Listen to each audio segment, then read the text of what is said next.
আসসালামু আলাইকুম সবাইকে। সবাই কেমন আছেন? আশা করি ভালো আছেন। আর এই তো সকাল সকাল রাবেয়ার আব্বু বাজারে যাই অনেক বাজার সদাই করে আনছে। মানে আমাদের বাসা থেকে বাজারটা অনেক ভালোই দূরে, এই কারণে আমরা সব সময় মানে বাড়ির শুকনা খাবারগুলা এক মাসের একসাথে কিনে আনি, তো বারবার যাওয়া যায় না। এই কারণে যাই হোক অনেক কিছু মানে বাজার রাবেয়ার আব্বু চলে যাবে, এই কারণে সব বাজার সদাই করে দিয়ে গেল। তো আর কি, আরে তো সব কিছু একদম গুছায় টুছায় রাখতে হইব, তো এগুলো রাখতে কিন্তু অনেক সময় লাগে। আর আমি সব কিছু একদম বৈরম টরমে ভইরা, আর ওর আব্বু নিয়ে আসছিল গরুর কলিজা, ফ্যাপসার বট। তো বাবার এই বটের যে গন্ধ, তো যাই হোক এগুলো এখন কাটাকাটি করে আগে কলিজার ফ্যাপসাটা কাটাকাটি করে আমি রাখবো, তারপরে বটটা পরিষ্কার করতে হইব। আর গরুর কলিজা আর এই ফ্যাপসার যে দাম গরুর মাংসের মতন, তো আগে কলিজা ফ্যাপসার দাম আসছিল 250 টাকা কেজি, এখন কলিজা ফ্যাপসা 400 না সরি 500 টাকা কেজি মনে হয়, আমার মনে নেই কা। তো যাই হোক এগুলো কাটাকাটি করে এখন রাখবো। আর বটটার জন্য গরম পানি একদম বসাই দিছি। আর এই তো গরম পানি দা বট নিলে বট খাইতে অনেক ভালো লাগে। আর অনেক এখন আবার দেখি মানুষ চুনা দা বট নেয়, তো চুনার বট ভালো না, মানে খাইতে স্বাদ লাগে না।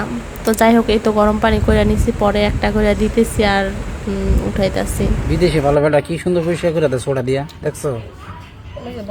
এত কষ্ট লাগে? বাংলাদেশে স্বাদ লাগে, ঠিক আছে।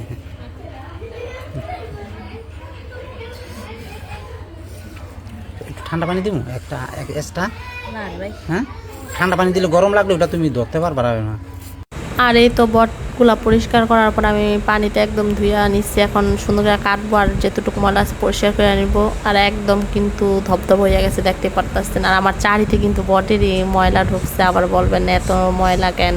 তো যাই হোক এই তো বটগুলা কাটাকাটির পরে এখন আমি একদম রান্না করব, রান্না করার জন্য বসাই দিছি।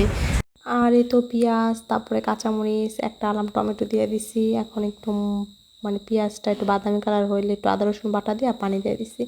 আর হলুদ মরিচ সব কিছু, জিরা ধনিয়া গরমের মশলা সব দিছি। আর একটু ঝাল আমি বেশি দিছি, কারণ বটের ভিতরে একটু ঝাল হইলে ভালো হয়, যে আবার একটু মানে বটের যে একটা বাজে গন্ধ ওইটা আসে না। তো যাই হোক এই তো তো একদম কষান টষানোর পরে এই যে এখন ঢাইকা দিব। অনেকক্ষণ ধরে কষামো আমি, কারণ আজকে বটটা রান্না করে আমরা আজকেই খামো। আর অনেকে আছে যে আজকে রান্না করে আবার কালকা রান্না করে, মানে জাল দেয় তারপরে খায়।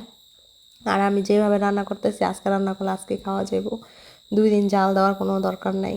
তো দেখতে পারতেছেন একদম এখন নামানোর আগে হালকা একটু টালা জিরা গুঁড়া দিয়ে নামায় নিব। একদম ভাজা ভাজা হয়ে গেছে বট, তো এত মজা হয়েছে। আর এই যে মা আবার তরকারি দিয়ে পাঠাইছে, মাছ ভাজা আর কি ভাজি জানি। আর এদিকে আমি আলুর ডাল রান্না করছিলাম, ইলিশ মাছ রান্না করছি, ভাজছি। তো সবাই খাওয়া দাওয়া করতেছি, বট দিয়ে অনেক শান্তি মতো ভাত খেলাম। তো বাই বাই।